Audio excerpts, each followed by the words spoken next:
Hello friends, welcome to only eyes foundation. तो आज की क्लास में हम बात करने वाले हैं रिसोर्सेज एंड डेवलपमेंट में। हम जब रिसोर्सेज को अगर यूज करना चाहते हैं तो उसके लिए हमें ह्यूमन रिसोर्सेज की आवश्यकता होती है। हमने स्टार्टिंग में चैप्टर 1 में ही बात की थी कि जब रिसोर्सेज जो है वह रिसोर्सेज नहीं रह सकते अगर उसका जो यूज है वह ह्यूमन ना करे, है ना, वो कन्वर्ट नहीं हो पाएंगे, उसकी यूटिलिटी नहीं हो पाएगी।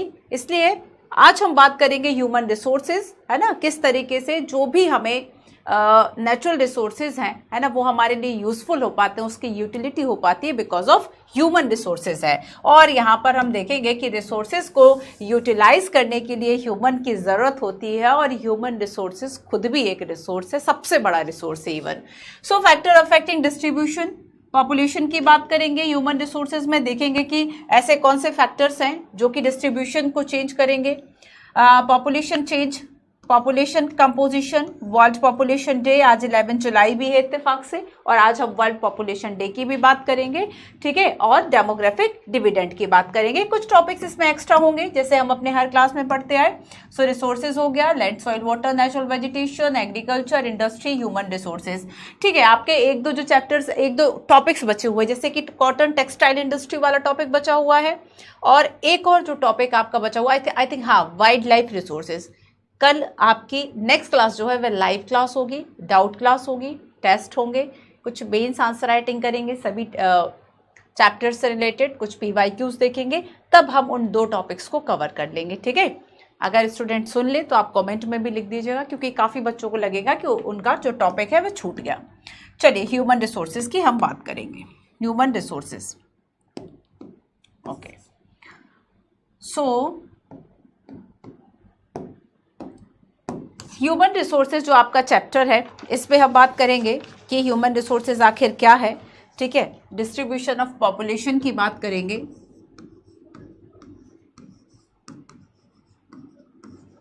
डिस्ट्रीब्यूशन ऑफ पॉपुलेशन, जनसंख्या का जो वितरण है, डिस्ट्रीब्यूशन है, वह आखिर किस तरह का है, किस किस भाग में, वर्ल्ड में कैसा है, इंडिया में कैसा है, इसकी बात करेंगे। देखेंगे डेंसिटी ऑफ पॉपुलेशन जो है वह क्या होती है और कितनी इंडिया में है, कितनी वर्ल्ड में है। डेंसिटी ऑफ पॉपुलेशन, जनसंख्या घनत्व, डेंसिटी ऑफ पॉपुलेशन, जनसंख्या घनत्व, ठीक है। देखेंगे कुछ ऐसे फैक्टर्स जो कि डिस्ट्रीब्यूशन को प्रभावित करेंगे, factors affecting distribution of population, factors affecting distribution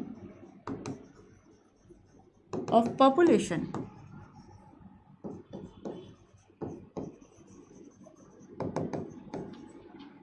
और इन फैक्टर्स में हम देखेंगे, एक तो होंगे आपके जियोग्राफिकल,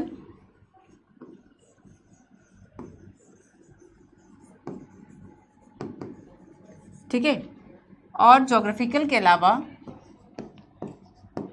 हम कुछ सोशल एंड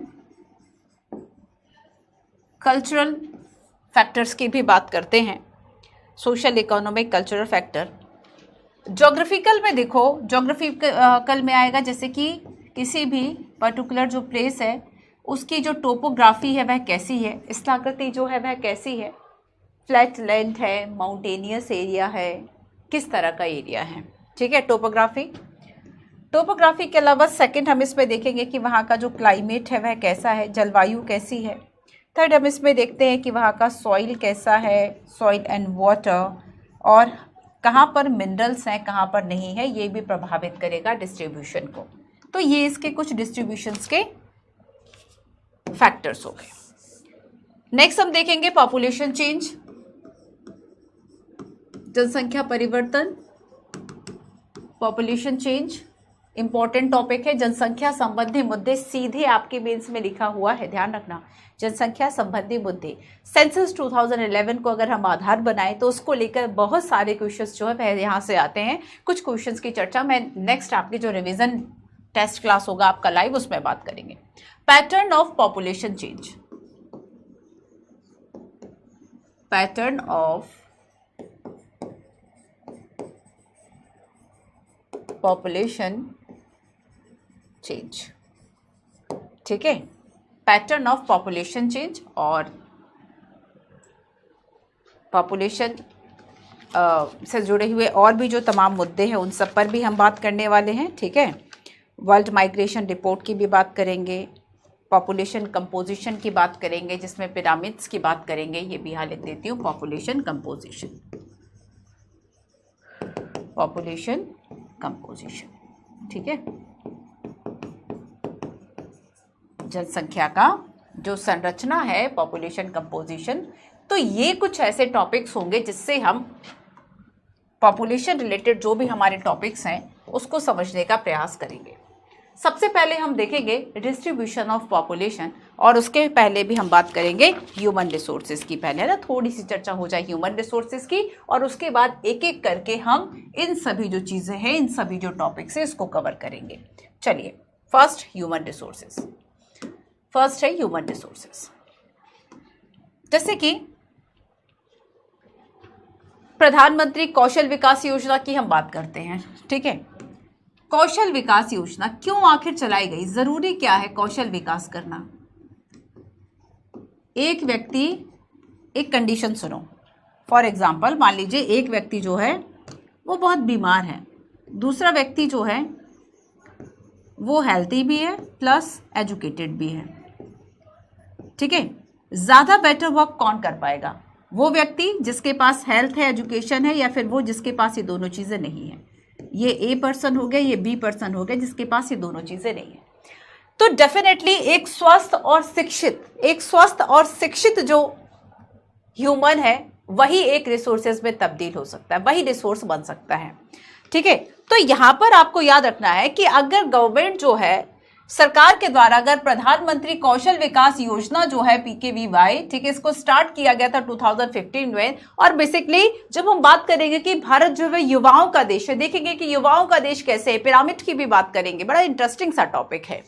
तो देखो, अगर युवाओं का देश है तो आपको नहीं लगता कि ये जो युवा है ये फालतू ना घूमे? मतलब आपको क्या लगता है कि जैसे कि आप बच्चे देखोगे या फिर आप भीड़ देखोगे, आपको इस एज में, ठीक है, देखने पर ये समझ में आता है कि यही एक एज ऐसी है जब हम कुछ स्किल्स जो है वह सीख सकते हैं, हम अपनी आगे की जो लाइफ है उसको बेटर करने के लिए।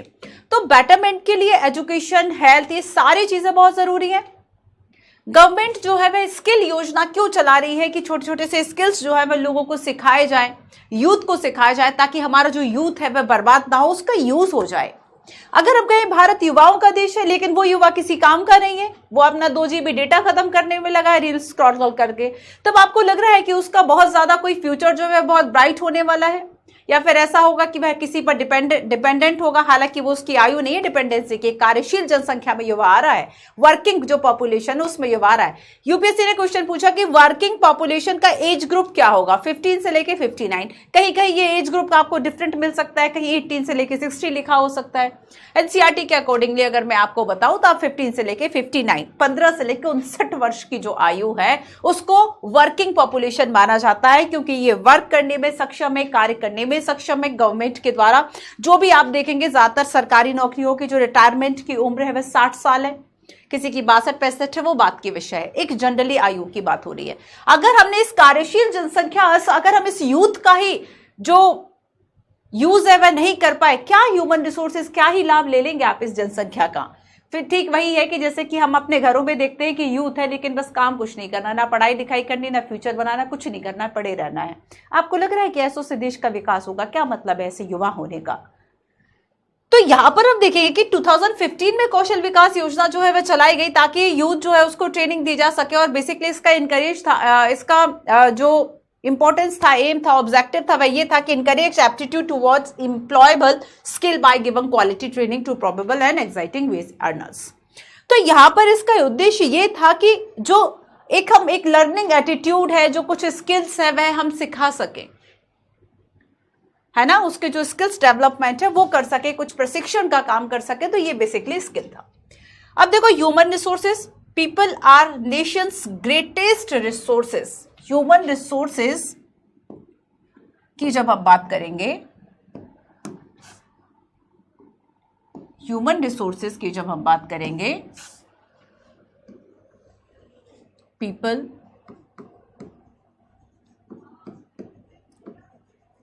आर नेशंस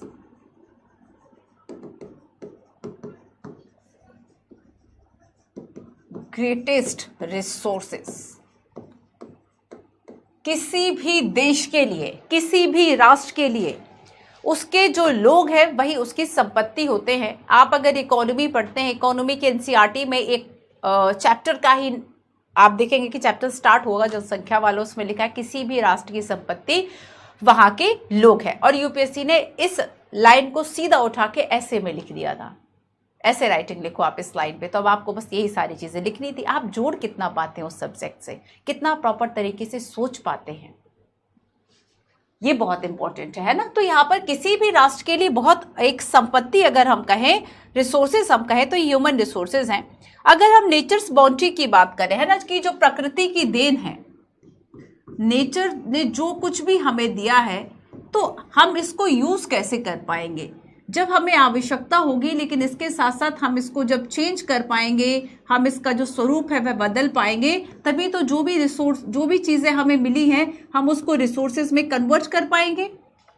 ठीक है, मान लीजिए, ठीक है, सोने की खान भी है पर वो केवल गोल्ड माइनिंग भी है, गोल्ड माइन है कहीं पे, ठीक है, अगर उसका यूज ना किया जाए, उस पर मशीनरी का यूज ना किया जाए, वहां पे लेबर काम ना करे, हमारे पास ऐसी टेक्निक ना हो कि हम उस गोल्ड का यूज कर सकें, हम उसको अलग से निकाल कर हम उसकी ज्वेलरी बना सके, तो फिर किस काम का है वह गोल्ड, है ना। तो यहाँ पर ठीक है, रिसोर्सेज होना अलग बात है, लेकिन उसका यूज होना दूसरी बात है।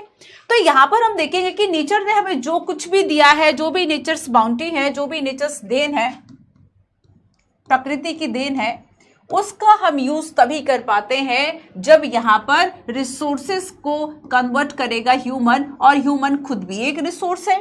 ह्यूमन खुद भी एक रिसोर्स है। तो हम देखेंगे कि डिमांड एंड एबिलिटी के लिए एक तो मांग होनी चाहिए किसी भी चीज की, ठीक है, और उसके बाद योग्यता भी होनी चाहिए, एबिलिटी होनी चाहिए कि आप उसको कन्वर्ट कर पाओ रिसोर्सेज में। मांग हो और कन्वर्ट कर पाओ, तभी तो ये रिसोर्स में बदलेंगे। तो यहाँ पर human resources is the ultimate resources, मानव संसाधन ही अंतिम संसाधन जो है वह माना जाएगा। ठीक है, हम देखेंगे कि ये जो मानव संसाधन है वह इक्वली डिस्ट्रीब्यूट नहीं है पूरे वर्ल्ड में। कहीं पर जनसंख्या कम है, कहीं पर जनसंख्या ज्यादा है, कहीं पर पॉपुलेशन डेंसिटी, हम देखेंगे कि कुछ ऐसे सिटीज है जहां पर 75,000 तक, 75, हाँ सही सुन रहे हैं आप, 75,000 तक पॉपुलेशन डेंसिटी है। और कहीं ऐसा है कि हो सकता है 2 या 5 लोग ही किसी पर्टिकुलर एरिया में रहते, जैसे हम लद्दाख एरिया की बात कर ले। तो यहां पर हम देखेंगे कि ये बहुत ज्यादा डिस्ट्रीब्यूट जो है वह बहुत इवन तरीके से नहीं है, अनइवन डिस्ट्रीब्यूशन है। और इसके अलावा हम देखेंगे कि ये बहुत जो ह्यूमन रिसोर्सेज है ये बहुत डिफर हो सकते हैं। किसमें, किस चीज में का अंतर हो सकता है, एज का अंतर हो सकता है, स्किल का अंतर हो सकता है, एजुकेशन का अंतर हो सकता है। आप खुद सोचो कि आपकी एबिलिटी जो है वह कैसे बढ़ सकती है, एज, स्किल, एजुकेशन, ठीक है, जेंडर। तो यहां पर ये कुछ ऐसे अंतर हैं जो कि जनरली हमें ह्यूमन रिसोर्सेज में देखने को मिलते हैं। ठीक है, क्लियर। तो देखो ये है आपका ह्यूमन रिसोर्सेज। अब इसके बाद हम डिस्ट्रीब्यूशन ऑफ पॉपुलेशन की जब हम बात करते हैं, डिस्ट्रीब्यूशन ऑफ पॉपुलेशन की हम बात करें तो हम देखेंगे कि जनसंख्या वितरण का प्रारूप है ना, पैटर्न ऑफ पॉपुलेशन डिस्ट्रीब्यूशन क्या है, पैटर्न ऑफ पॉपुलेशन मतलब किस तरीके से जो लोग हैं वह बिखरे हुए हैं, किस तरह से जो लोग हैं वह किसी पर्टिकुलर एरिया में रह रहे हैं। जैसे कि अगर हम एशिया कॉन्टिनेंटल की बात करें, यूरोप की बात करें, नॉर्थ साउथ अमेरिका की बात करें, ऑस्ट्रेलिया की बात करें, तो यहाँ पर कितने लोग रह रहे हैं, किस तरीके से रह रहे हैं, उनकी पॉपुलेशन डेंसिटी जो है वह कहाँ है, कहाँ कम है, कहाँ ज्यादा है, इन सभी चीजों को समझने के लिए इन सभी चीजों को बताता है डिस्ट्रीब्यूशन ऑफ पॉपुलेशन, है ना। हम देखेंगे कि लगभग 90% है ना, विश्व की जनसंख्या का 90% से ज्यादा जो भाग है वह भूपृष्ठ के 30%। आपको पता है कि जो 30% है ना, अगर हम लैंड की बात करें, स्पेशली अर्थ सरफेस पर जो हार्ड एरिया है वो लगभग 30% के आसपास है। तो इस 30% पर जो 90% पॉपुलेशन है वर्ल्ड की वह रहती है, और यहाँ पर बहुत ही एक्सट्रीमली अनइवन है। फॉर एग्जांपल जैसे कि हम नॉर्दर्न अमेरिका की बात करें, है ना, और मान लीजिए कि ये टोटल जनसंख्या है, तो इसमें आप सभी को पता है कि जो एशिया की जनसंख्या है वह बहुत ज्यादा है ना। तो जो यहाँ पर आपको दिख रहा है येलो जो लोग है, ये कितना है, अगर ये पूरी हम इसको ओवर द वर्ल्ड पॉपुलेशन माने तो इसमें एशिया का परसेंटेज इतना है। उसके बाद हम देखेंगे कि बाकी अगर हम देखें कि यूरोप, तो आपको ये जो ऑरेंज साइड दिख रहा है ये यूरोप पीपल है, ठीक है। बाकी हम अफ्रीका, ये अफ्रीका हो गया आपका। देखो अगर हम सेंट्रल साउथ अमेरिका की बात करें, सेंट्रल एंड साउथ अमेरिका, तो यहाँ पे पॉपुलेशन और कम है। और अगर स्पेशली हम ऑस्ट्रेलिया, न्यूजीलैंड, बाकी हम जो भी पैसिफिक आइलैंड्स की बात करें तो उसमें पता चला एक ही व्यक्ति निवास कर रहा है। तो यहाँ पर वर्ल्ड पॉपुलेशन अगर हम देखेंगे अपने कॉन्टिनेंट्स में, महाद्वीपों में, तो वो बहुत ही ज्यादा अलग अलग है, अनइवन तरीके से जो लोग हैं, ठीक है। ये डिस्ट्रीब्यूशन हो गया, ठीक है। आगे देखो, अब हम बात करेंगे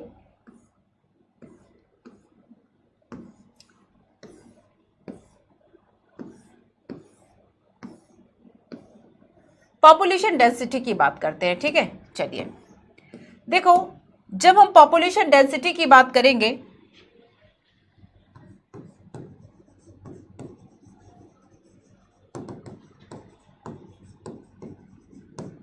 जनसंख्या घनत्व, पॉपुलेशन डेंसिटी, जनसंख्या घनत्व का मतलब आखिर है क्या? जनसंख्या घनत्व का मतलब है कि किसी एक पर्टिकुलर एरिया में, है ना, कितने लोग जो है वह निवास करते हैं, is the number of people living in a unit area of earth surface. तो यहां पर पॉपुलेशन डेंसिटी मतलब population density is the number, population density is the number of people living in a unit area, living in a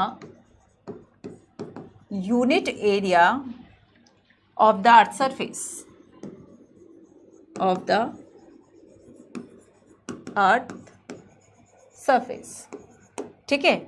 और सामान्यतः इसको हम मापते हैं एज पर स्क्वायर किलोमीटर, है ना, प्रति वर्ग किलोमीटर में।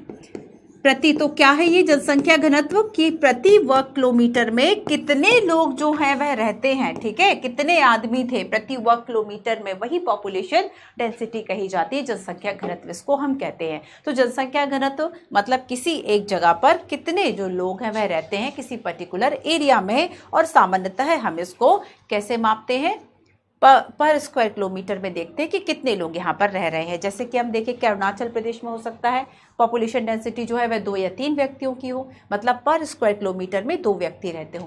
वहीं जब हम दिल्ली की बात करेंगे तो रिसेंटली कुछ रिपोर्ट्स कहती हैं कि लगभग 11 से 12 हज़ार जो व्यक्ति है, इतनी यहाँ की पॉपुलेशन डेंसिटी है। 2011 के सेंसस की अगर हम बात करेंगे, ठीक है, देखो जैसे कि मान लीजिए ये जो डार्क एरिया आपको दिख रहा है ये वेस्ट बंगाल का एरिया है, ठीक है। और अगर हम सेंसस 2011 की बात करेंगे तो यहाँ पर वेस्ट बंगाल है, बिहार है, ये कुछ ऐसे एरियाज हैं जहाँ पर पॉपुलेशन डेंसिटी जो है वह 1000 है ना, मतलब 1000 से ज़्यादा लोग जो है वह प्रति वर्ग किलोमीटर एरिया में रहते हैं। जैसे कि हम वेस्ट बंगाल की बात करें कि 1030 व्यक्ति यहाँ पर स्क्वायर किलोमीटर में रह रहे हैं। इसके बाद हम बिहार, जैसे कि हम बिहार की बात करें तो बिहार में 1100 व्यक्ति, यूपी की बात करेंगे तो 828 है इसमें। तो यहाँ पर आपको याद रखना है कि किस तरीके से ये पॉपुलेशन डेंसिटी के कुछ एग्जाम्पल्स हो गए, है ना, कि सेंसस 2011 कहता है कि वेस्ट बंगाल में इतने व्यक्ति हैं। तो मैक्सिमम पॉपुलेशन डेंसिटी की बात करें तो ये कहाँ पर है, दिल्ली की बात करें तो दिल्ली में 9000 के आसपास है, ठीक है। तो यहाँ पर प्रति, और हाँ वर्ल्ड एवरेज देखो, अगर हम पूरे विश्व का एक एवरेज निकालें, औसत निकालें, तो वर्ल्ड एवरेज जानते हो क्या आता है, वर्ल्ड एवरेज आता है 50, वर्ल्ड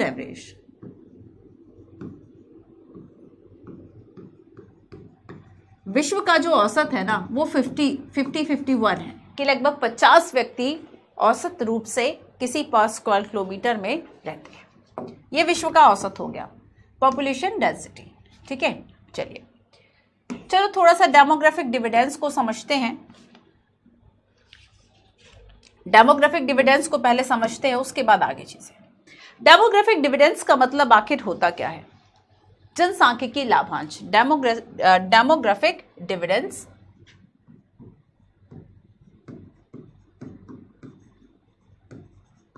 जनसांख्यिकी। कोई क्वेश्चन हो, डाउट्स हो, प्लीज आज कमेंट कर देना ताकि मैं वो कमेंट्स देख के कल के लाइव क्लास में उन क्वेश्चंस को देख पाऊं, है ना। जनसांख्यिकी लाभांश, जैसा कि हमें शब्द से ही समझ में आ रहा है, डेमोग्राफिक डिविडेंड मतलब जब आपको डेमोग्राफी है उसका लाभ मिल जाए, उसका कुछ बेनिफिट मिल जाए। और ये बेनिफिट कब मिलेगा? जब बच्चों की संख्या ज्यादा होगी, या फिर जब बुजुर्गों की संख्या ज्यादा होगी, या फिर यंग जनरेशन की संख्या ज्यादा होगी। डेफिनेटली जब यंग जनरेशन की जो संख्या है वह ज्यादा होगी, उसी समय को हम डेमोग्राफिक डिविडेंड्स कहते हैं। आप देखेंगे कि ज्यादातर जो प्रधानमंत्री मोदी जी हैं उनके द्वारा कई बार ये कहा जाता है कि भारत युवाओं का देश है, भारत युवा है अभी, है ना। और ज्यादातर हम देखेंगे कि अगर हम डेमोग्राफिक डिविडेंड्स कहते हैं तो इसका मतलब ये भी होता है, पहले एक डेफिनेशन देखते हैं। According to UN population fund, है ना, यूएनएफपीए, अगर हम पॉपुलेशन फंड की बात करें तो ये कहता है demographic dividends mean the economic growth potential that can result from shift in a population age structure mainly when a share of the working age population।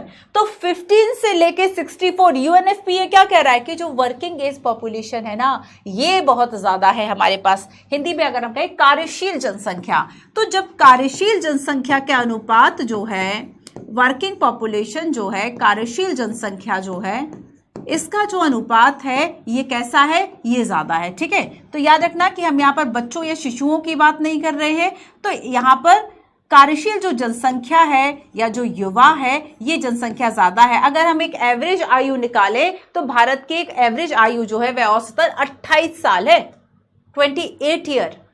और विश्व के जितने भी देश जो डेवलपिंग से डेवलप्ड कंट्रीज बन गए उन सभी में एक फैक्ट कॉमन था, और वो फैक्ट जो था वो उनकी दैट टाइम जब वो डेवलप्ड हुए उस वक्त उनकी वर्किंग एज जो पॉपुलेशन है वो यही थी, युवा थी, है ना।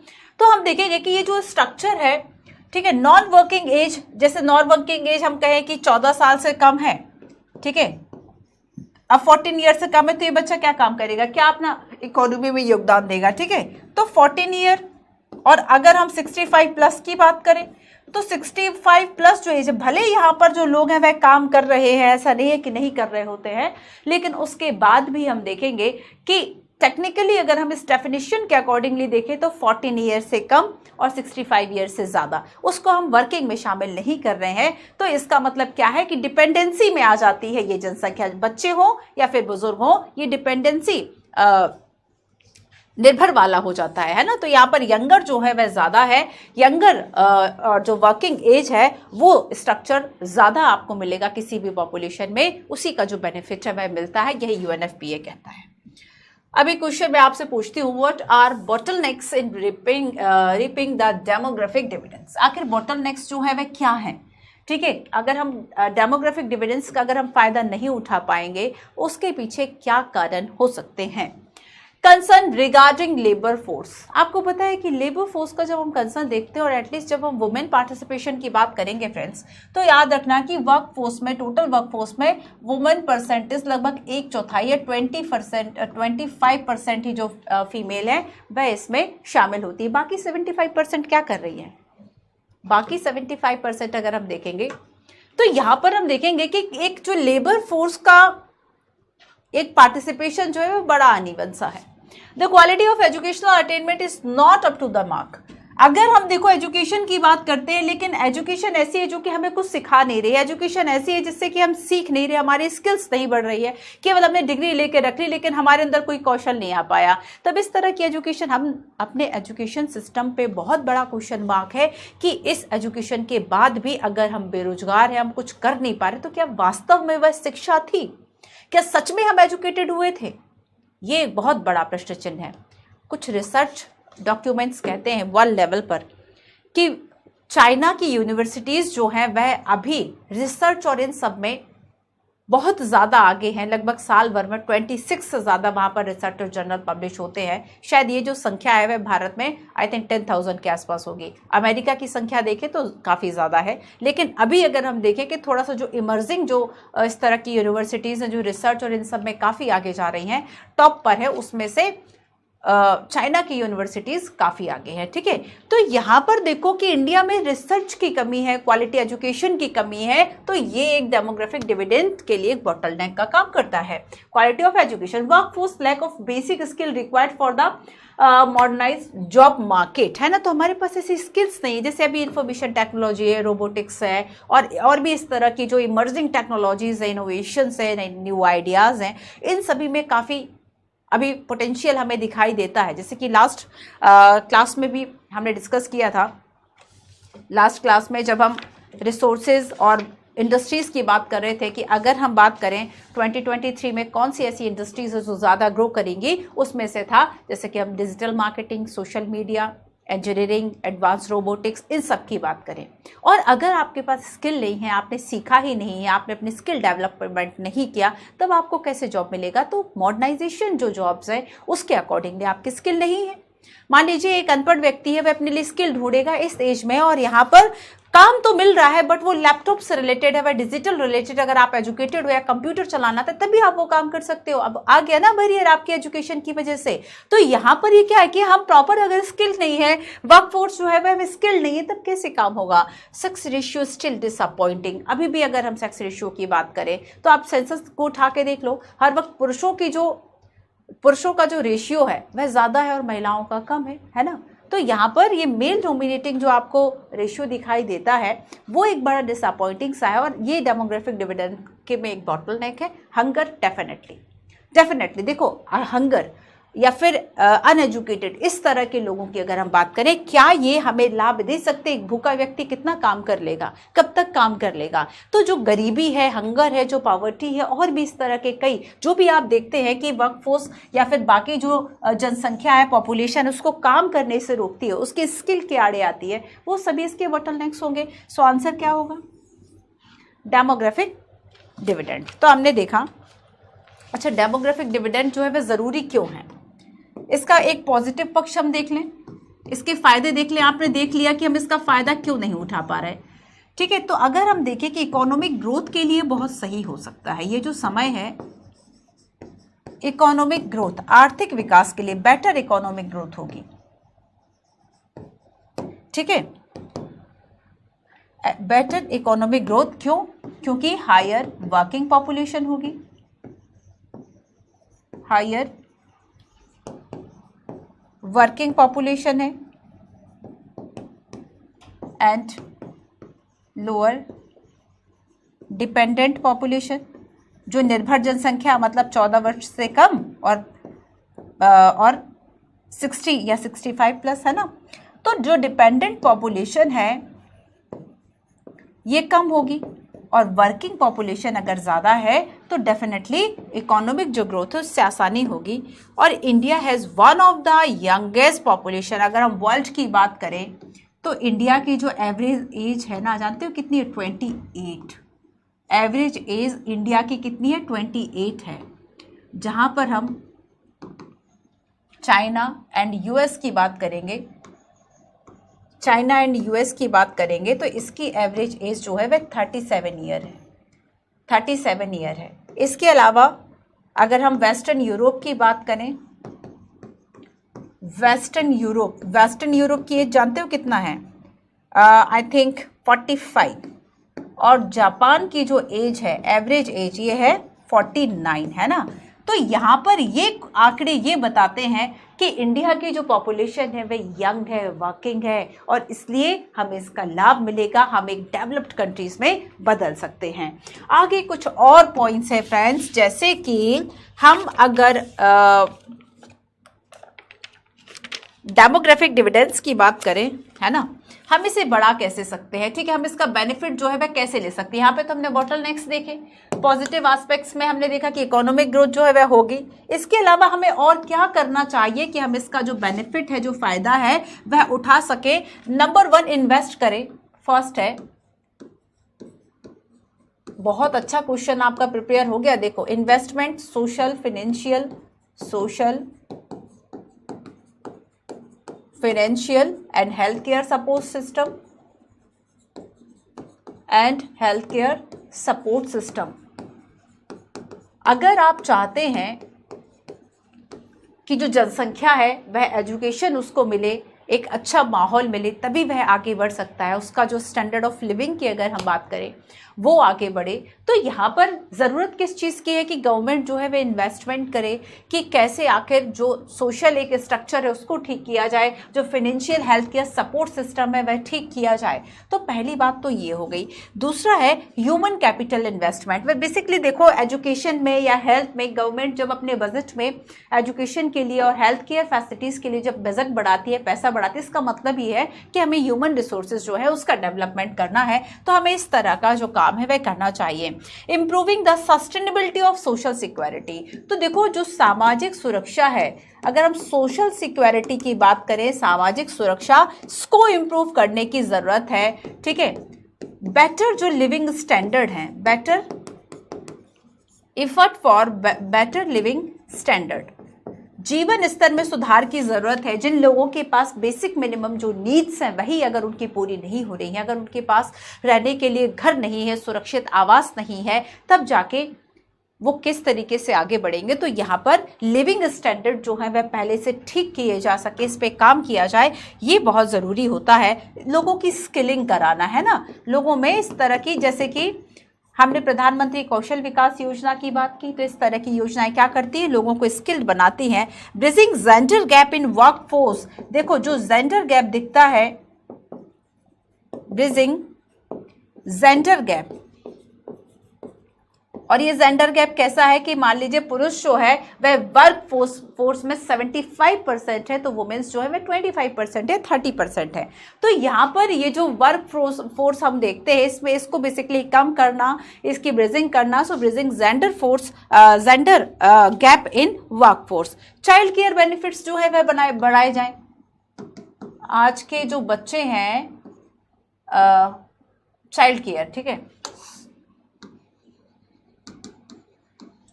यही कल का भविष्य अगर होंगे, तो जब ये बच्चे बड़े हो रहे हैं तभी इनका चाहे जो भी हेल्थ से रिलेटेड, चाहे जो वैक्सीनेशन हो या एजुकेशन के लिए, उसके लिए गवर्नमेंट और सोसाइटी जो है मिलकर प्रयास करे। तो अगर आज के अच्छे बच्चे हैं तो वो वही कल रिस्पॉन्सिबल जो सिटीजन है वह बन सकते हैं। इस वजह से हमें इन सब पर भी जो वर्क है वह करना चाहिए, ठीक है। तो हमने पॉपुलेशन डेंसिटी को समझा, उसके बाद हमने डेमोग्राफिक डिविडेंस जो है इसको समझा, ठीक है। डेमोग्राफिक डिविडेंस और वर्ल्ड पॉपुलेशन डे की बात और कर लेते हैं। आज 11 जुलाई है, ठीक है। 11 ऐसे याद कर लेना कि आज जो है वह विश्व जनसंख्या दिवस है, 1 और 1 11, ठीक है, नहीं भूलोगे, 1 और 1 11। तो यहाँ पर ये 1 और 1 11 जो जनसंख्या हो रही है, वर्ल्ड पॉपुलेशन डे। तो बेसिकली देखो, यूएनडीपी के द्वारा जो संयुक्त राष्ट्र पर्यावरण प्रोग्राम है, यूएन डेवलपमेंट जो प्रोग्राम है, यूएनडीपी ने 1989 में रिकमेंड किया था कि 11 जुलाई को international community as world population day जो है वह सेलिब्रेट करे, और उसमें जो अर्जेंसी और इम्पोर्टेंस है और जो पॉपुलेशन इश्यूज हैं इसको उठाया जाए, है ना। तो यहाँ पर बेसिकली जब कोई एक डे मनाया जाता है, जैसे कि मान लीजिए हमने 5 जून को एनवायरमेंट डे जो है वह मनाया, पर्यावरण दिवस मनाया, तो हमने इन्वायरमेंटल इश्यूज जो है उसको कंसर्न किया, उस पर हमारा जो अटेंशन है वह गया, है ना। इसी तरीके से जब यूएन डेवलपमेंट प्रोग्राम ने 1989 में रिकमेंड किया था कि हम 11 जुलाई से वर्ल्ड पॉपुलेशन डे सेलिब्रेट करेंगे, ताकि जो भी जनसंख्या से संबंधित मुद्दे हैं, जैसे कि जनसंख्या अगर ज़्यादा बढ़ रही है तो उससे फूड सिक्योरिटी और बाकी चीज़ें कैसे प्रभावित होंगी, है ना, उससे माइग्रेशन जो है वह कैसे प्रभावित होगा, बहुत सारे और भी ऐसे इश्यूज थे कि वह कैसे प्रभावित होंगे। इन सभी जो मुद्दे हैं उस पर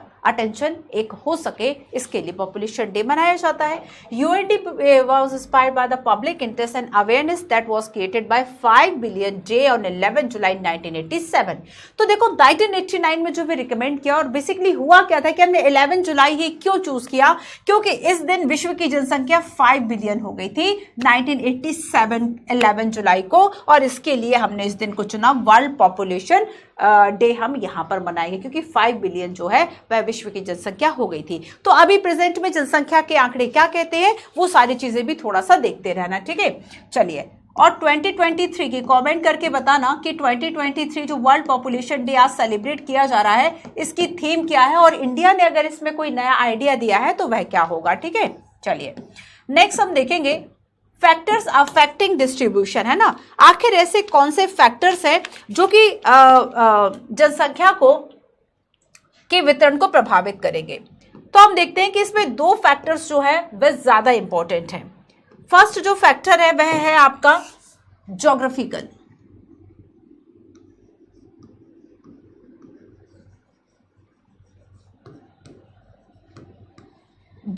है ना।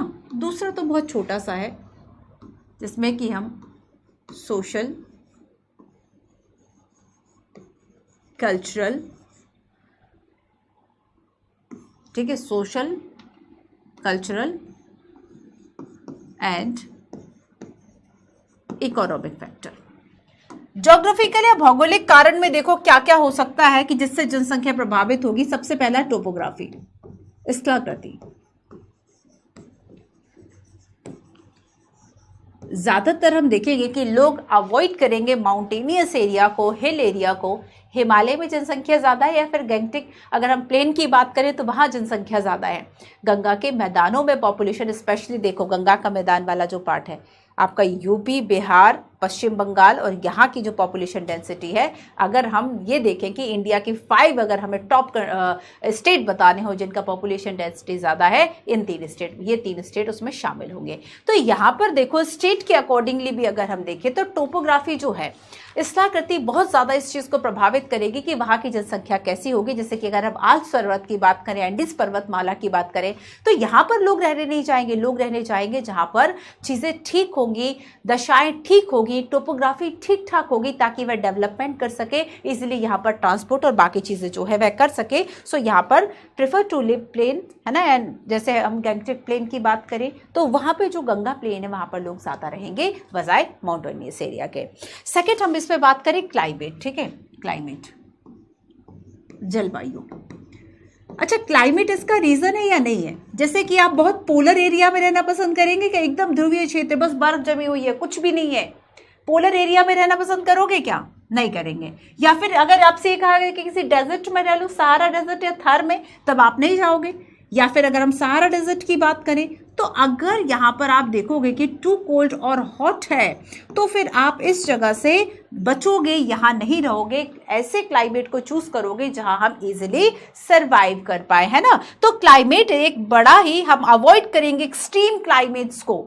क्लाइमेट्स में हमें अवॉइड करेंगे एक्सट्रीम क्लाइमेट्स को, सहारा या फिर पोलर एक्स को, तो very hot and very cold जो है अवॉइड करके चलेंगे। तीसरा हम देखेंगे कि सॉइल इसमें एक बड़ा फैक्टर होता है, ठीक है, सॉइल। जैसे कि फिर गंगा यमुना का जो क्षेत्र है वह याद कर लो कि अगर रिवर वैली है, ठीक है, रिवर वैली है, गंगा घाटी है, मान लीजिए नदी घाटियां हैं, तो नदी घाटी की जो मिट्टी है वह कैसी होगी? फर्टाइल होगी, जो कि एग्रीकल्चर के लिए, क्रॉप और बाकी सब के लिए बहुत अच्छी है। और ऐसे में हम देखेंगे जैसे कि नील वैली इन इजिप्ट, तो वहां पर जो देखो पॉपुलेशन जो डेंसिटी, जो भी आप पूरे वर्ल्ड में अगर देखोगे ना कि जनसंख्या जो है ज्यादा कहाँ बसी है, तो ये रिवर वैलीज होंगे। सभ्यता का ही विकास यहाँ से हुआ, सिविलाइजेशन, जैसे कि चाहे हम सिंधु की बात कर ले, नील की बात कर ले, मिस्र की, बाकी सब की बात कर ले। आगे देखो वाटर, फोर क्या है? वाटर, जहां पर वाटर स्कार्सिटी हो या फिर वाटर जो है वह बहुत ही ज्यादा सलाइन वाटर हो, तब आप वहां पर क्या रहोगे?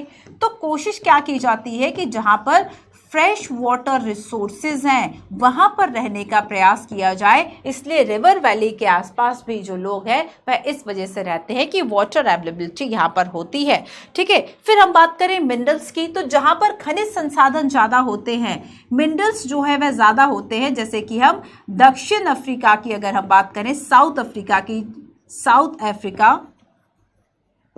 अफ्रीका की जो डायमंड की खान है ना, हीरे की जो यहाँ पर खान है, तो यहाँ पर लोगों का जो डेंसिटी, अगर पॉपुलेशन की बात करें तो ज़्यादा है, तो diamond mines for south Africa, ठीक है। तो यहाँ की जो डायमंड माइंस है वहाँ पर जो लोग हैं वे ज़्यादा रहते हैं। तो ये सब क्या ऐसे कारण हो गए जो कि बेसिकली कैसे है, ज्योग्राफिकल है। तो चाहे टोपोग्राफी हो, याद हो गया कि ऐसे कौन से रीज़न है कि लोग यहाँ पर ज़्यादा रहेंगे, तो हमने 5 इंपॉर्टेंट रीज़न की बात की। आइए अब हम नेक्स्ट देखते हैं कि अगर हमें सोशल, कल्चरल एंड इकोनॉमिक देखना हो, अब देखो सोशल क्या, जैसे कि हाउसिंग, एजुकेशन, हेल्थ फैसिलिटीज कहाँ ज्यादा है, housing, education and health facilities, अगर ये कहीं ज्यादा है तो हम वहां रहना पसंद करेंगे। तो एक सामाजिक कारक हो गया कि आखिर वहां पर जो जनसंख्या वह क्यों रहेगी। फॉर एग्जाम्पल देखें कि ये जो फैसिलिटीज है वह बेटर, बहुत बहुत कई गुना, कई एक्स बेटर है ये किसी सिटी में, तो आप गांव छोड़ के सिटी रहने चले जाओगे। तो ये एक कारण हो सकता है कि यहाँ पर पॉपुलेशन डेंसिटी ज्यादा है। जो भी विश्व के इंपॉर्टेंट जो सिटीज है या फिर जो राजधानियां हैं, कैपिटल्स हैं, जैसे कि चाहे हम स्टेट की कैपिटल की बात कर लें या फिर वर्ल्ड की कैपिटल की बात कर लें, ठीक है, वर्ल्ड में जो कंट्रीज है उनके कैपिटल की बात करें, तो वर्ल्ड लेवल पर अगर आप इंपॉर्टेंट सिटीज देखोगे, ज्यादा पॉपुलेटेड डेंसिटी अगर जिसमें है, तो ज्यादातर या तो वो कंट्री के कैपिटल्स होंगे या फिर इस तरह के इंडस्ट्रियल रीजन्स होंगे, है ना, जहां पर ज्यादा फायदा लोगों को हो सकता है। कल्चरल देखो, जैसे कल्चरल में हम कह सकते हैं कि आप वाराणसी रहने जाओगे, क्यों, बिकॉज ऑफ उसका धार्मिक महत्व है, बिकॉज ऑफ आप ज्यादातर हरिद्वार रहने जा सकते हैं क्योंकि वहाँ का रिलीजन एंड कल्चरल दोनों महत्व है। तो जहाँ का रिलीजन या फिर हम कहें कि उसका कल्चरल सिग्निफिकेंस ज्यादा है, महत्व ज्यादा है, सिग्निफिकेंस ज्यादा है, तो यहाँ पर लोग रहेंगे। फॉर एग्जाम्पल हम वाराणसी की बात करें, ठीक है, वाराणसी, या फिर हम जेरूसलम की बात करें, या फिर हम वेटिकन सिटी की बात करें। वेटिकन सिटी कहाँ पर है, वेटिकन सिटी, तो ये कुछ ऐसे रीजंस हो सकते हैं जहां पर पॉपुलेशन डेंसिटी ज्यादा होगी। इकोनॉमिक की अगर हम बात करें तो देखो, जैसे कि इकोनॉमिक में हम देखेंगे ओसाका जो है जापान में, तो यहाँ पर अपॉर्चुनिटीज ज्यादा है ना। इसका मतलब क्या है कि इकोनॉमिक मतलब जहां पर अपॉर्चुनिटीज जो है वह ज्यादा होगा, यहाँ पर पॉपुलेशन जो है वह ज्यादा रहेगी। फॉर एग्जाम्पल कुछ रिपोर्ट्स बताती हैं कि मुंबई में कुछ जगह जो है वह ऐसी है जहां पर 70,000 प्लस, सोचो पर स्क्वायर किलोमीटर में अरुणाचल प्रदेश की बात करें, हो सकता है वहां पे 2 से 4 लोग रहते हो, 10 लोग रहते हो पर स्क्वायर किलोमीटर की हम बात कर रहे हैं। लेकिन जब हम बात करेंगे मुंबई जैसे एरिया की, तो यहाँ पर बिकॉज ऑफ बहुत सारे इसके रीजन हैं, ठीक है। बॉम्बे भी कहा जाता है, महाराष्ट्र का कैपिटल है, और मुंबई आप देखेंगे कि बंदरगाह क्षेत्र भी है, एक्सपोर्ट इंपोर्ट बाकी बिजनेस के लिए भी अच्छा है, कॉटन टेक्सटाइल के लिए भी अच्छा है, बाकी तो आप जानते ही है बॉलीवुड और सबके लिए। तो यहाँ पर मुंबई में हम देखेंगे कि ये इंडस्ट्रियल रीजन भी है, इसके चलते यहाँ पर लोग जो है वे ज़्यादा है। तो ये कुछ ऐसे फैक्टर्स होते हैं जो पूरे वर्ल्ड के लिए अप्लाई होंगे, है ना, पूरे वर्ल्ड के लिए अप्लाई होंगे। अब सोचो फॉर एग्जाम्पल यहीं से क्वेश्चन निकल के आ जाए कि अब अगर आपसे पूछा जाए, आपने नहीं पढ़ा, चलो आपने केवल इस क्लास को किया था, जरूरी नहीं है कि सारे क्वेश्चन के आंसर आप पढ़ के जाए। अगर आप इसको भी आसानी से, अगर आपको समझ में आ गया कि किसी भी, चाहे विश्व की बात करें, किसी भी जगह की बात करें, आप कैसी जगह रहना पसंद करेंगे सामान्यतः, है ना, तब हम इन सभी कारणों की चर्चा कर सकते हैं। अब इसमें जैसे कि आ गया कि इंडिया में ऐसे कौन से रीजन है जहां पर जनसंख्या ज्यादा है। आपने नहीं भी पढ़ा तब भी आप लिखाओगे कि जो नॉर्थ प्लेन है ना, अगर हम नॉर्दर्न प्लेन, उत्तरी मैदानों की बात करें, वहां पर जनसंख्या ज्यादा घनी बसी, क्यों बसी है, उसके कुछ फैक्टर्स, ठीक है। अगर हम सी पोर्ट की बात करें, अगर वहां पर है तो ज्यादा क्यों है। तो ये कुछ ऐसे फैक्टर्स हैं जो हर जगह आप लिख सकते हैं। तो ये फैक्टर्स अफेक्टेड फैक्टर्स थे जो कि डिस्ट्रीब्यूशन ऑफ पॉपुलेशन, जनसंख्या के वितरण को प्रभावित करने वाले कारक, ठीक है। चलिए क्लियर है, आगे चलते हैं और नेक्स्ट देखते हैं हम पॉपुलेशन चेंज। अच्छा ये देखो पॉपुलेशन चेंज कैसे होगी, पॉपुलेशन चेंज मतलब change in the number of people during a specific time, change in the number of people change in the number of people during a specific time.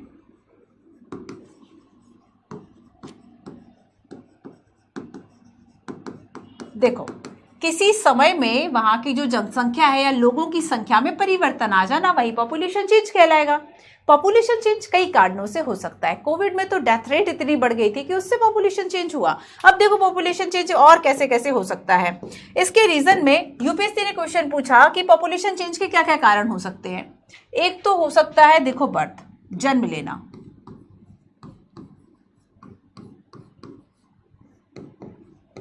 एक हो सकता है डेथ, ठीक है। एक हो सकता है माइग्रेशन,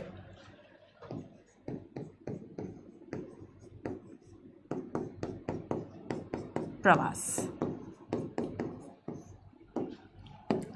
कैसे चेंज होगा? सबसे पहले देखो, अगर हम बर्थ की बात करें तो जब हम देखेंगे बर्थ रेट,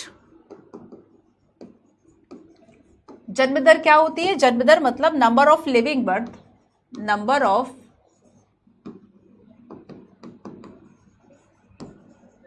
लिविंग बर्थ पर 1000 पीपल,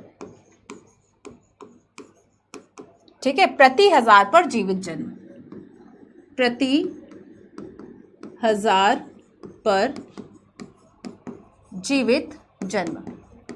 तो यहां पर प्रति 1000 पर जो लोग जीवित हैं उससे निकलता है बर्थ रेट।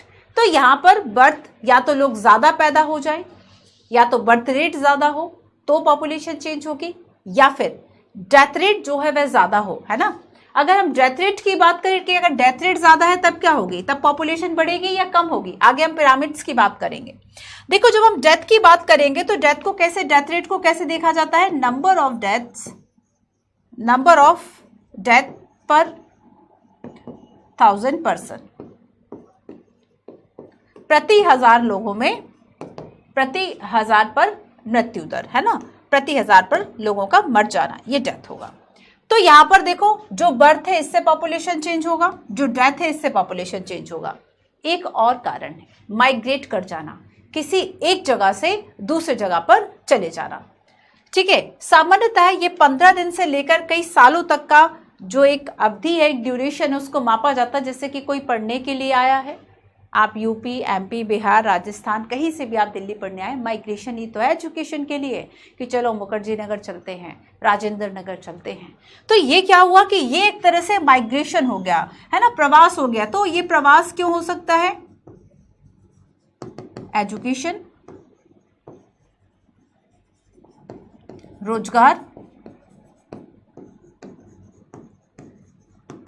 अब देखो मैरिज क्यों लिखा वो बताती हूं। माइग्रेशन का मतलब हो गया is the movement of people in and out of area. तो किसी एक क्षेत्र में लोगों का जो आना जाना है वही माइग्रेशन कहलाएगा, किसी क्षेत्र विशेष में लोगों का आना जाना, ठीक है।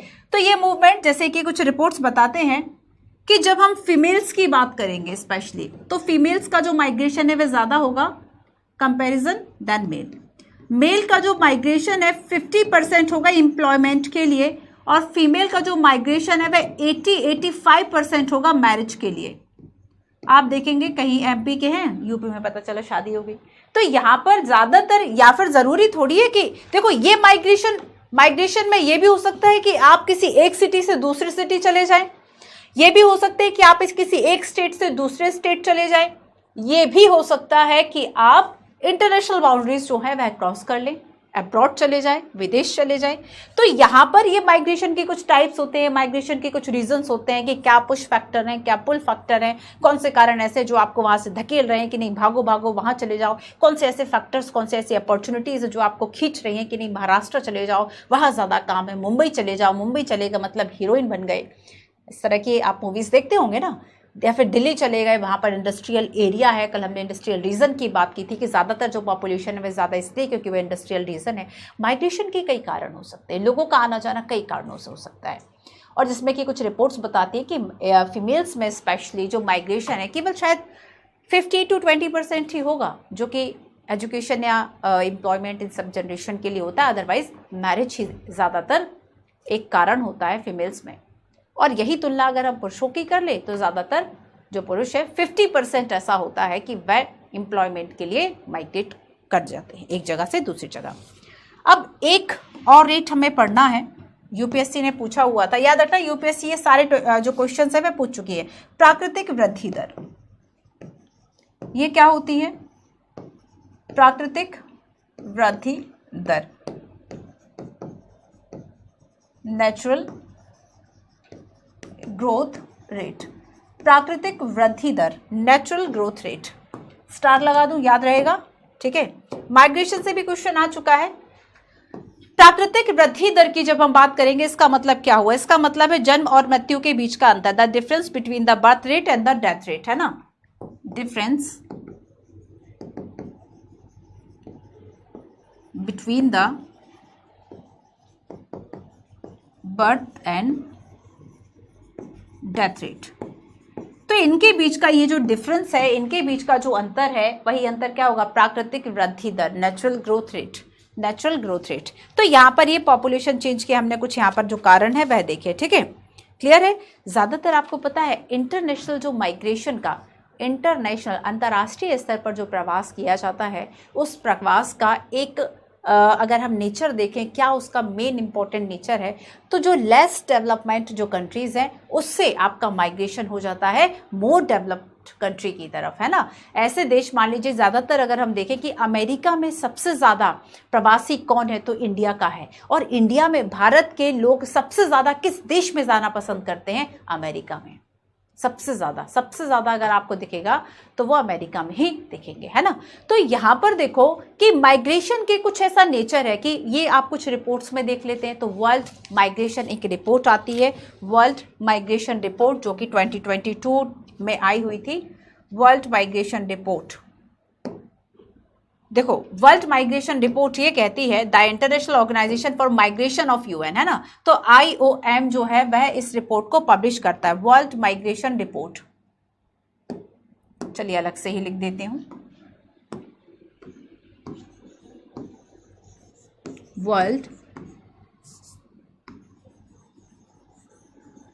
वर्ल्ड माइग्रेशन रिपोर्ट, ठीक है। ये याद रखो कि ये जो रिपोर्ट है वो हर साल नहीं पब्लिश होती बच्चों, है ना। ये जो रिपोर्ट है ये एवरी सेकेंड ईयर कौन पब्लिश करता है? और उसे एवरी सेकेंड ईयर ये जो रिपोर्ट है वह पब्लिश होती है। और इससे ये पता चलता है कि पूरे वर्ल्ड लेवल पर जो माइग्रेशन है वह किन देशों से किन देशों की तरफ हो रहा है, क्या उसके पीछे रीज़न है। जैसे कि अभी क्लाइमेट चेंज एक बड़ा रीज़न आ रहा है। तो वर्ल्ड अगर हम इस तरह की रिपोर्ट्स की बात करें तो यहाँ पर ये रिपोर्ट्स बताती हैं कि इम्पॉर्टेंट फीचर है कि जो लेस डेवलप्ड कंट्री हैं, लेस डेवलप्ड कंट्रीज हैं, इनसे आपका जो माइग्रेशन है, इनसे जो माइग्रेशन है वह कहाँ पर हो जाता है? आपका मोर डेवलप्ड कंट्री की तरफ, मोर डेवलप्ड कंट्री की तरफ। फॉर एग्जाम्पल इंडिया से आप US चले गए क्योंकि वहाँ पर एजुकेशन और रोजगार के जो साधन है वह ज़्यादा थे, ठीक है। अब देखो कुछ और पॉइंट्स। अच्छा, ये एवरी सेकेंड ईयर पब्लिश कौन करेगा? तो ये IOM, ठीक है। ये याद रखना, ये UN का एक बॉडी है, international organisation for migration, international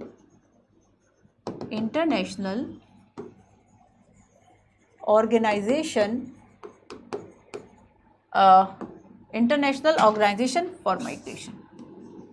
for migration.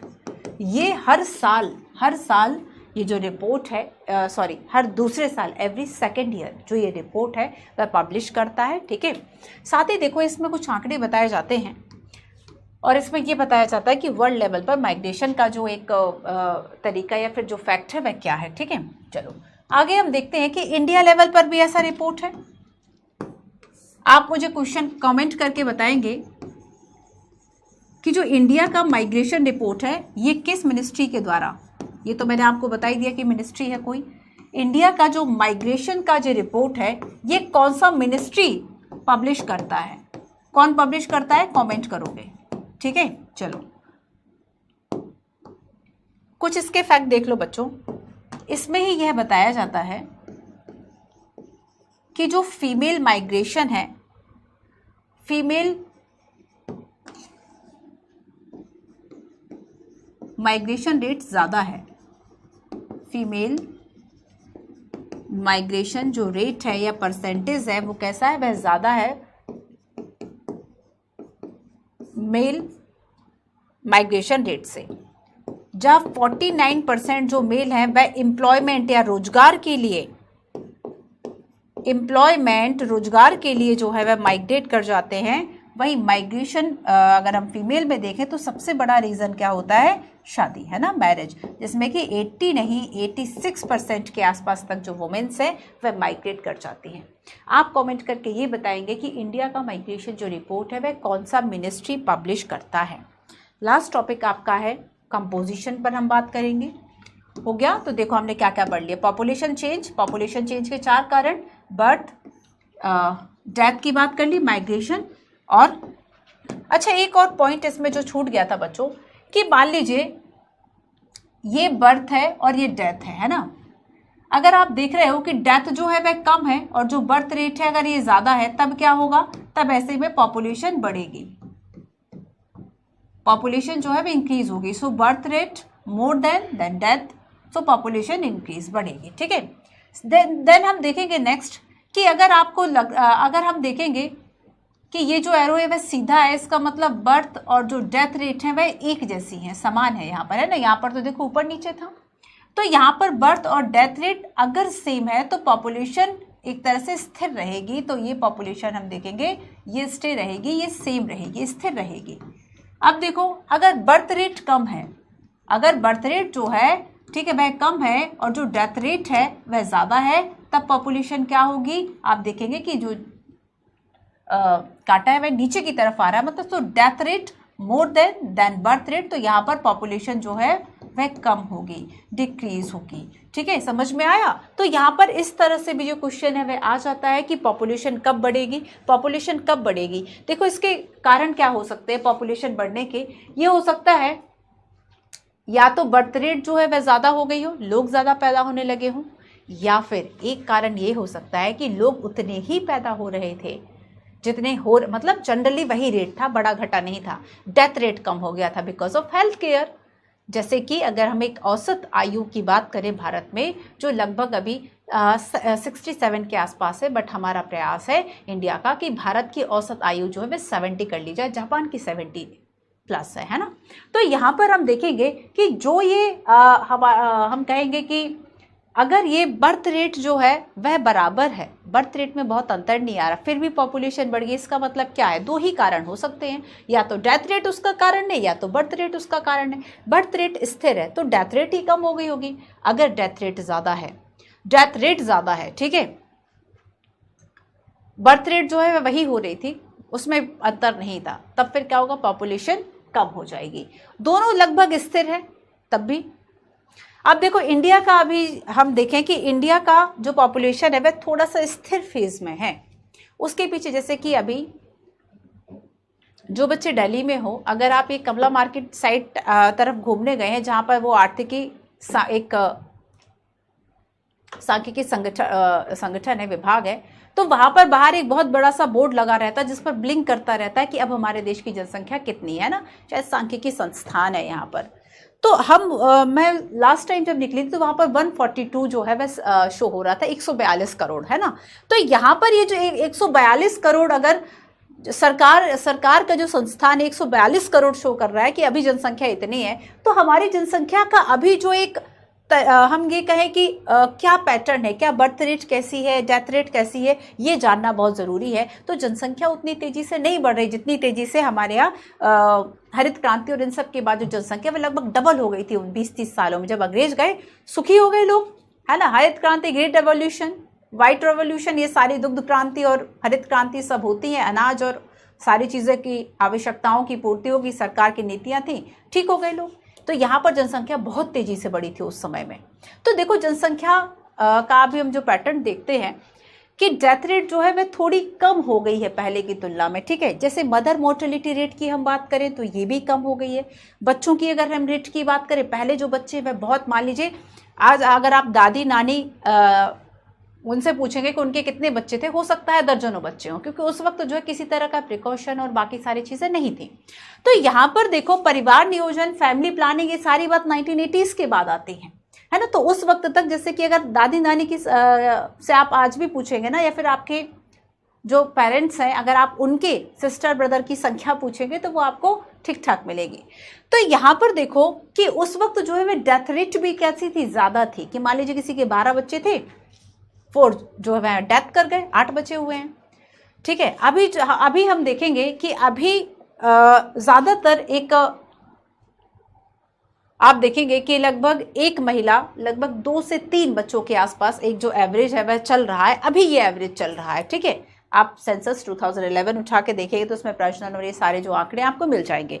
तो अभी जो डेथ रेट है वह थोड़ा सा क्या है, ठीक हो गई, मतलब बहुत ज़्यादा डेथ नहीं हो रही है। हर तरफ से जो डेथ है, चाहे मेडिकल फैसिलिटीज़ की बात कर लें, लोगों के अवेयरनेस की बात कर लें, उन तक हॉस्पिटल की पहुँच की बात कर लें, मेडिसिन की पहुँच की बात कर लें, तो पहले बहुत सारे ऐसे डेथ हो जाती, पता ही नहीं था क्या हो गया बस। लेकिन अब ऐसा नहीं है, अब सब कुछ पता रहता है कि भाई क्या हुआ, फूड पॉइजनिंग से तो नहीं कोई डेथ कर गया, ठीक है। तो यहाँ पर अभी क्या इंडिया का जो एक हम कहें कि पॉपुलेशन जो है वह क्या किस तरीके की हो रही है, क्या स्ट्रक्चर है, ये सारी चीज़ें बड़ी इंपॉर्टेंट हैं। Factors affecting distribution of population की बात की कि 2 फैक्टर्स होते हैं। पॉपुलेशन डेंसिटी को हमने जाना, ठीक है, डेमोग्राफिक डिविडेंस को जाना, क्या इसके पॉजिटिव इफेक्ट है, नेगेटिव है, क्या एक जो एज है इंडिया की औसत उसकी हमने बात की, ठीक है। पॉपुलेशन ग्रोथ को हमने देखा, पॉपुलेशन डिस्ट्रीब्यूशन की बात की, ह्यूमन रिसोर्सेज। अभी हमें बात करना है लास्ट जो टॉपिक है कंपोजिशन की, ठीक है। कंपोजिशन की बात करें, चलिए पॉपुलेशन कंपोजिशन। देखो पॉपुलेशन कंपोजिशन का मतलब होता है संरचना, कंपोजिशन। सो यहां पर इसका मतलब हुआ स्ट्रक्चर ऑफ द पॉपुलेशन जो है वह क्या है।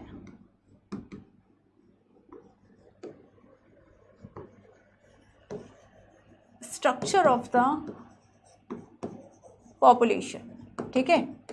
स्ट्रक्चर जैसे कि हम देखें कि लोग जो हैं वह किस आयु के हैं, ठीक है,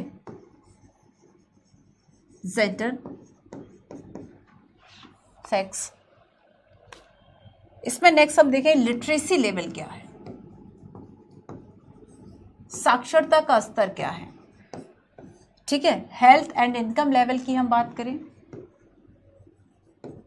हेल्थ एंड इनकम, ऑक्यूपेशन या जॉब की बात कर लें, किस जॉब में है लोग, है ना। तो ये सारी चीज़ें जब आप किसी जनसंख्या के बारे में जानते हैं तब यही होता है पॉपुलेशन कंपोजिशन। पॉपुलेशन कंपोजिशन इसलिए भी ज़रूरी होता है कि जो गवर्नमेंट है अगर अपनी योजनाएं मान लीजिए फीमेल के लिए बनाना चाहती है, महिलाओं के लिए बनाना चाहती है, या फिर बच्चों के लिए बनाना चाहती है, ठीक है, या फिर चाइल्ड्रंस के लिए बनाना चाहती है, तब वह एज ग्रुप देखेगी कि कितने बच्चे हैं, कहाँ कहाँ पर है, कैसे योजनाएं बनाई जानी चाहिए। तो ये जो पॉपुलेशन कंपोजिशन है, क्यों जनसंख्या का जो एक आंकड़ा है पूरा वह डेटाबेस तैयार किया जाता है पॉपुलेशन का, ताकि गवर्नमेंट जो योजनाएं बना रही है उसके पास कुछ डेटा, कुछ तो आधार हो कि इतने लोग हैं, हमें कितने लोगों को आयुष्मान कार्ड देना है, कितने लोगों के लिए, कितने किसान है, हमें किसको हेल्थ कार्ड और बाकी स्कीम्स देनी है। तो यहाँ पर ये जो पॉपुलेशन स्ट्रक्चर है गवर्नमेंट की पॉलिसीज़ के लिए और बाकी सब चीज़ों को जानने के लिए बहुत ज़रूरी है। लिटरेसी लेवल है ना, कितने लोग लिटरेट है, नहीं है, इनकम, ऑक्यूपेशन, ये सारी चीज़ें। अब देखो स्ट्रक्चर ऑफ द पॉपुलेशन कि अगर हम बात करें, हम इसको समझने के लिए पिरामिड्स की भी बात करते हैं, ठीक है। पिरामिड देखो क्या होते हैं। जनसंख्या के बारे में समझने के लिए इससे संबंधित जो मेथड है वो पिरामिड्स है, ठीक है। अब देखो ये पिरामिड बनते कैसे हैं। जनसंख्या पिरामिड से क्वेश्चन आया हुआ है। मैं कुछ आपको यहाँ पे पिरामिड्स बताती हूँ। जैसे कि हम देखेंगे जनसंख्या पिरामिड,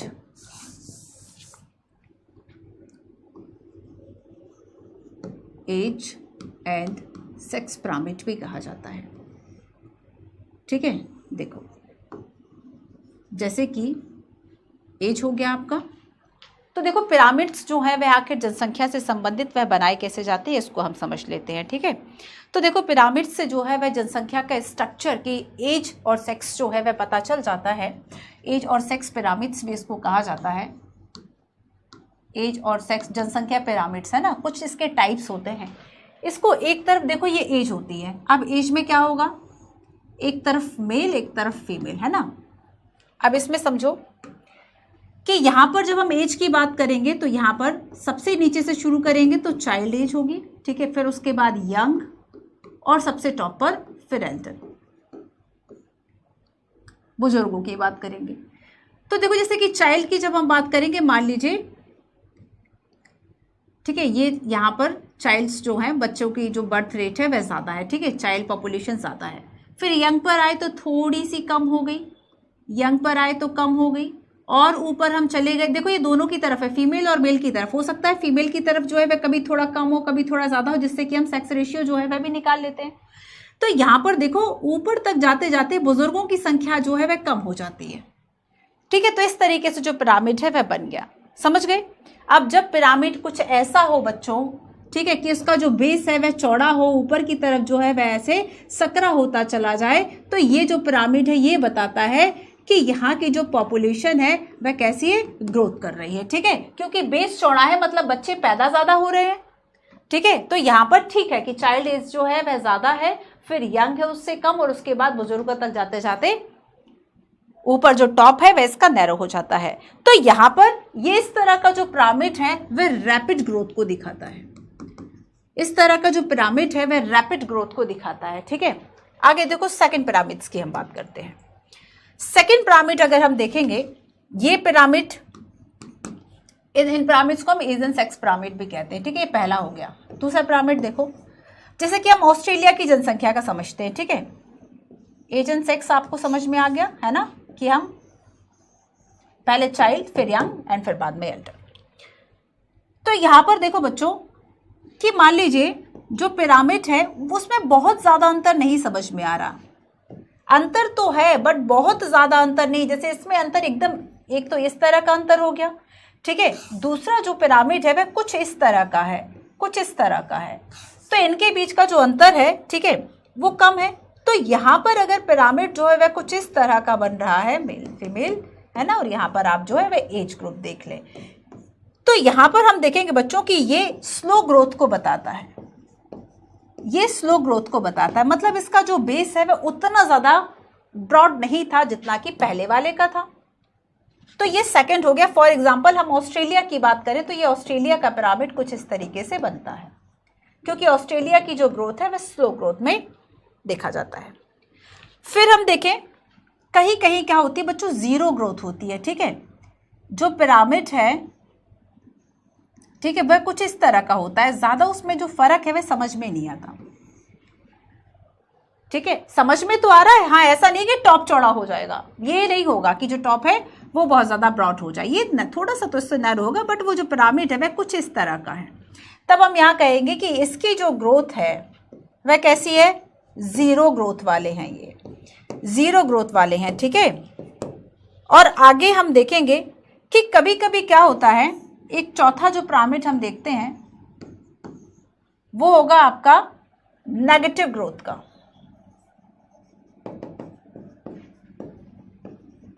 नेगेटिव ग्रोथ का पिरामिड। अब नेगेटिव ग्रोथ का पिरामिड कैसे होगा, बच्चे पैदा कम हो रहे हैं। ठीक है, हम देखेंगे नेगेटिव ग्रोथ कैसी है, कि मतलब बच्चों का जो एज ग्रुप हम देखेंगे कि जो पैदा हो रहे हैं, ठीक है, उनमें डेथ रेट मान लीजिए ज़्यादा है। या फिर उसके बाद हम देखेंगे कि जो यंग एंड एल्डर पीपल है वह थोड़ी सी ज़्यादा हो जाती है ना। तो जो पिरामिड है हम देखेंगे कि जो बेस है वह नैरो रहेगा कंपैरिजन देन मिडिल पार्ट। तो यहाँ पर हम देखेंगे कि ये जो बीच वाला पार्ट है वह चौड़ा है थोड़ा सा, ठीक है, फिर ऊपर थोड़ा सकरा हो गया। तो यहाँ पर ये पिरामिड जो है वह कुछ इस तरीके का बन रहा है, ठीक है। तो इसका जो बेस है, देखो अगर जो बेस है बच्चों ये कैसा होगा, नैरो होगा, इसका मतलब यहाँ की जो ग्रोथ है वह कैसी होगी, नेगेटिव ग्रोथ होगी, ठीक है, समझ में आया। तो ये नेगेटिव ग्रोथ बनेगी।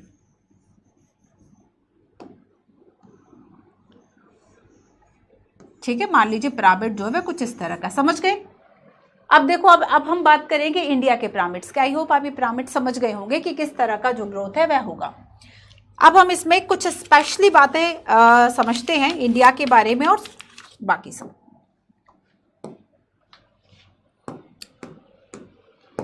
बर्थ एंड डेथ, मान लीजिए एक कंडीशन है जिसमें कि birth and death both are high, ठीक है, दोनों जो हैं ये ज़्यादा हैं, तब पिरामिड किस तरह का बनेगा, बर्थ एंड डेथ रेट जो है वह दोनों ही हाई हैं, तब पिरामिड्स जो है वह कुछ इस तरह का बनेगा। देखो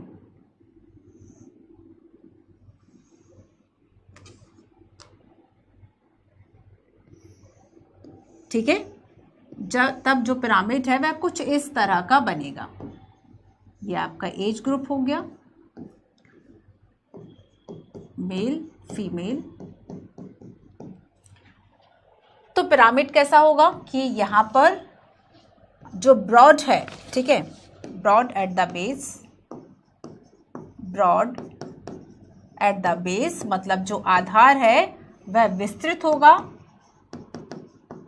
अब बस सेंटेंस यहीं से पूछे जाते हैं कि मान लीजिए एक किसी देश की जनसंख्या का पिरामिड अगर जो बेस है वह ब्रॉड है, नैरो टुवर्ड्स द टॉप और ऊपर की तरफ सकरा होता चला गया, नैरो टुवर्ड्स द टॉप। तो अगर ऊपर की तरफ शीर्ष जो है वह सकरा है, तब इस यहाँ की जो जनसंख्या है उसका हम कहें कि जो स्ट्रक्चर है वह कैसे होगा, तो बर्थ और डेथ रेट जो है जब दोनों हाई होंगे तब इस तरह का जो पिरामिड है जनसंख्या का वह बना करता है। फॉर एग्जाम्पल केन्या, इसका एग्जाम्पल क्या है, केन्या।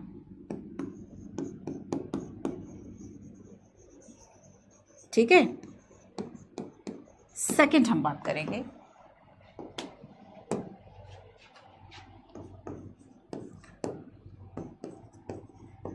इंडिया की, बात कर लें, है ना। ये तो आपको जानना चाहिए कि इंडिया का जो पॉपुलेशन पिरामिड है वह आखिर कैसे बनेगा। तो यहां पर देखो बच्चों, अभी नेचर क्या है, नेचर है death rates are decreasing, death rate are decreasing and younger age group है, यंगर एज ग्रुप है, ठीक है। अब देखो पिरामिड कैसा बनना चाहिए। अगर मान लीजिए हम एज में देखते हैं कि यहाँ पर ऊपर की तरफ बढ़ती जाएगी ना एज, यहाँ पर 15 से लेके 60 है, फिर यहाँ पर 60 प्लस है, ठीक है। तो हम जो पिरामिड है वह इस तरीके का तो नहीं बनेगा, क्योंकि यहाँ पर आप देखोगे कि यंगर पॉपुलेशन जो है वह कम होती जा रही है, तो बर्थ और डेथ रेट दोनों ही हाई है। अब देखो यहाँ पर इंडिया की अगर डेथ रेट जो है वह डिक्रीजिंग, कम हो रही है और यंगर एज जो ग्रुप है वह ज्यादा है। औसतन अगर हम एज की बात करें, इंडिया की एवरेज एज कितनी है, 28 साल। तब ऐसे में एज देखो कैसे बनेगा, डेथ रेट डिक्रीजिंग, इसलिए पॉइंट नहीं आएगा, ठीक है। हाँ, डिक्रीज तो होगा उम्र के साथ साथ। तो पिरामिड जो है ना बच्चों वह बहुत ज्यादा, हम ये नहीं कहेंगे कि, तो यहाँ का जो पिरामिड है वह कैसा होगा, कुछ इस तरह का होगा, ठीक है। तो ये जो यंग एज है वह ज्यादा होगी, याद रखना, यंग एज जो है वह कैसी होगी, ज्यादा होगी। तो ये आपका इंडिया का पिरामिड कुछ इस तरीके का बनेगा। अब देखो जापान की थोड़ी सी बात कर ले।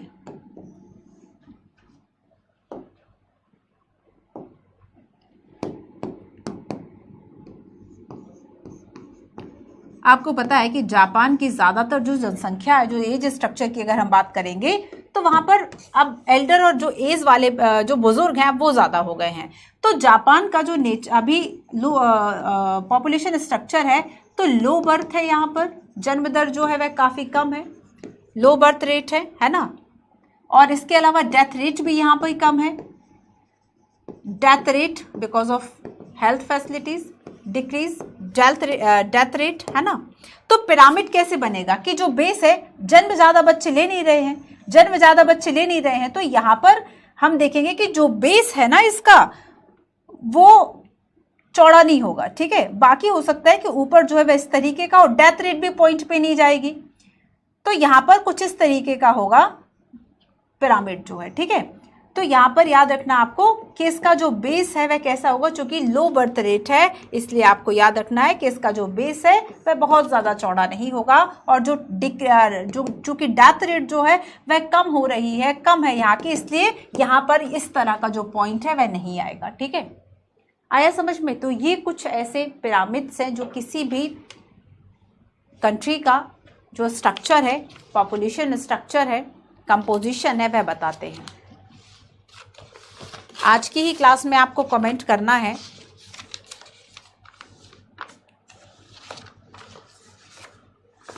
कि कल जो इसका रिवीजन और टेस्ट क्लास होगा रिसोर्सेज एंड डेवलपमेंट का, इसमें कौन कौन से ऐसे टॉपिक थे। 2 टॉपिक तो जो मुझे याद है, एक तो आपका कॉटन टेक्सटाइल वाला है ना, और एक आपका वाइल्ड लाइफ रिसोर्सेज वाला।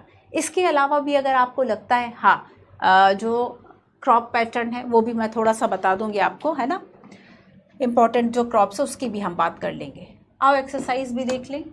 Y are people consider are resources, क्यों आखिर पीपल्स लोगों को रिसोर्सेज कहा जाता है? क्योंकि इन द लास्ट अगर हम कहें तो अल्टीमेटली ह्यूमन रिसोर्स ही है, जो भी नेचुरल आपके पास रिसोर्सेज हैं अगर उसको यूटिलाइज करना है तो। What are the causes for the uneven distribution of population, अगर हम ये जो डिस्ट्रीब्यूशन है वह इतना ज़्यादा अनइवन है उसके पीछे क्या रीज़न है? The world population has grown very rapidly. Why? Discuss the role of any 2 factor influencing population change. Population change के लिए ऐसे क्या factors है जो कि influencing है, प्रभावित करेंगे?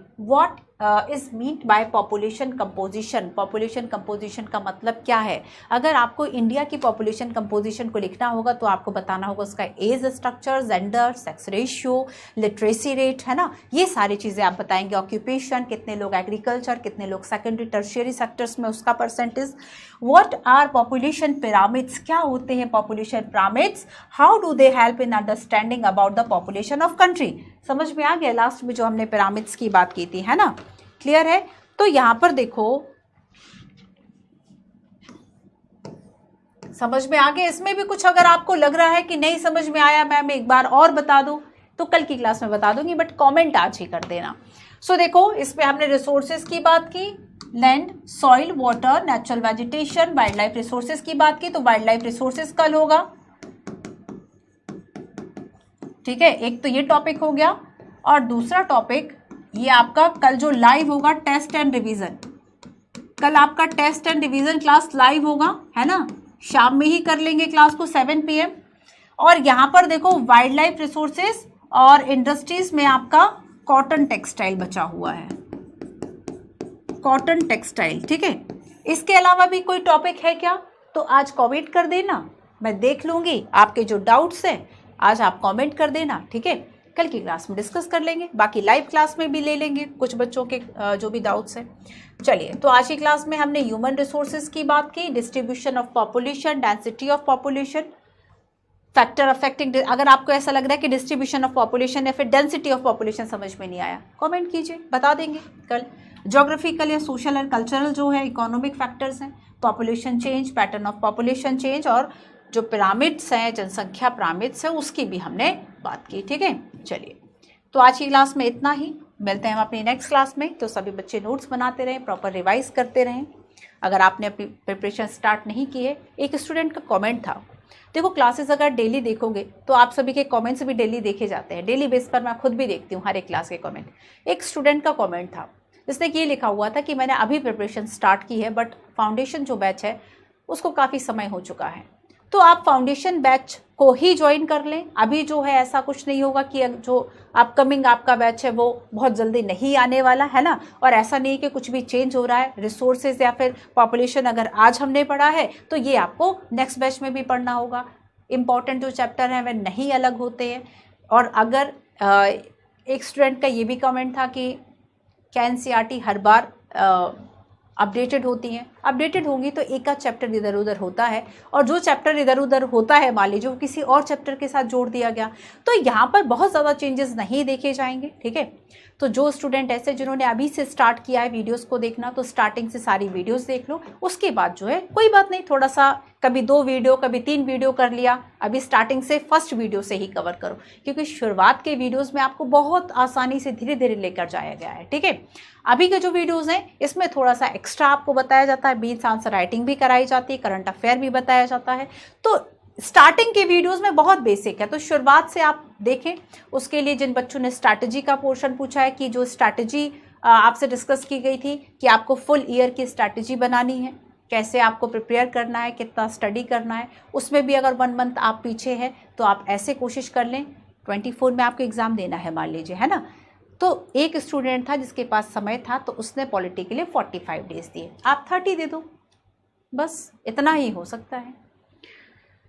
और बाकी के कमेंट्स आपके कल की क्लास पे लाइव आंसर करूंगी। चलिए मिलते हैं। Thank you so much.